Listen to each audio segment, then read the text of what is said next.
ആണവായുധ ചർച്ചകളിൽ നിന്ന് ഇറാൻ പിന്മാറിയതാണ് ഇപ്പോഴത്തെ സാഹചര്യത്തിലേക്ക് നയിച്ചതെന്ന് നയതന്ത്ര വിദഗ്ധൻ ടി.പി. ശ്രീനിവാസൻ. അമേരിക്കയുടെ ചില നിലപാടുകളും സംഘർഷത്തിന് ആക്കം കൂട്ടിയതായും അദ്ദേഹം പറഞ്ഞു. ഒബാമയുടെ കാലത്ത് ഇതിൽ നിന്ന് അവരെ പിന്തിരിപ്പിക്കാൻ വേണ്ടി ഒരു എഗ്രിമെന്റ് സൈൻ ചെയ്തു. യുണൈറ്റഡ് സ്റ്റേറ്റ്സും ഇറാനും പിന്നെ ചില യൂറോപ്യൻ രാജ്യങ്ങളും ചേർന്നിട്ട് 15 വർഷത്തേക്ക് അവർ ഇങ്ങനെ പ്രവർത്തനത്തിൽ ഏർപ്പെടുകയില്ല എന്നും അതിന് ബദലായിട്ട് അവർക്ക് ലോൺസും അതുപോലെ ഫോറിൻ എക്സ്ചേഞ്ച് അതുപോലെ കോൺട്രാക്ട്സും ഒക്കെ കൊടുക്കുമെന്നും ഉണ്ടായ ഒരു എഗ്രിമെന്റ് ഉണ്ടായി.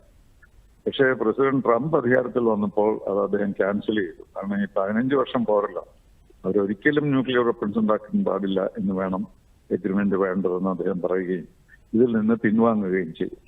അപ്പൊ അതിന്റെ പരിണത ഫലം എന്ന് പറഞ്ഞാൽ അവർക്കെതിരായിട്ട് സാങ്ഷൻസ് ഉണ്ടായി. അവർ അഗ്രിമെന്റ് ഇല്ലാത്തത് കൊണ്ട് അവർക്കെതിരായിട്ട് ഉപരോധങ്ങൾ പലതരത്തിലും ഉണ്ടായി. പിന്നെയും അവർ ശ്രമിക്കാൻ തുടങ്ങി ഉപരോധം മാറിക്കിട്ടാൻ വേണ്ടി എന്ത് ചെയ്യാൻ കഴിയുന്നു. അതുകൊണ്ട് കഴിഞ്ഞ 2-3 വർഷമായിട്ട് അവർ വീണ്ടും ഒരു എഗ്രിമെന്റ് തയ്യാറാണ് എന്ന് പറയുകയും ഡിസ്കഷൻസ് തുടങ്ങുകയും ചെയ്തു. ആ ഡിസ്കഷൻസ് നടന്നുകൊണ്ടിരിക്കുമ്പോഴാണ് അമേരിക്ക ഡയറക്റ്റ് ആയിട്ട് ഇറാനുമായിട്ട് സംസാരിക്കാൻ തയ്യാറായത്. ഇതിനു മുമ്പ് അവർ ചെയ്യുന്നുണ്ടായിട്ടുണ്ട്. ഇന്ന് ഒമാനിൽ വെച്ച് കഴിഞ്ഞ 2-3 മാസമായി ചർച്ചകൾ നടക്കുകയാണ്. അപ്പോൾ ആ ചർച്ചയിൽ നിന്ന് ഒരു നല്ല തീരുമാനമെടുക്കുമെന്നും ഇറാനിൽ നിന്ന് പിന്തിരിയുമെന്നായിരുന്നു എല്ലാവരും പ്രതീക്ഷിച്ചിരുന്നത്.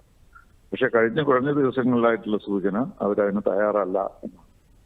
അപ്പോൾ അതിൽ നിന്നാണ് ഈ സംഭവം ഉണ്ടായിരിക്കുന്നതെന്നാണ് ഞാൻ മനസ്സിലാക്കുന്നത്. കാരണം അമേരിക്കയ്ക്ക് മനസ്സിലായി ഇവരൊന്നും ചെയ്യാൻ പോകില്ല, അവര് ആണവായുധങ്ങൾ ഉണ്ടാക്കുമെന്നുള്ള തീരുമാനമെടുക്കുകയും അങ്ങനെയുള്ള ഒരു അഭിപ്രായം പറഞ്ഞതുകൊണ്ടാണ് ഇസ്രായേൽ ഇറാനെ ആക്രമിച്ചത് എന്നാണ് ഞാൻ വിശ്വസിക്കുന്നത്.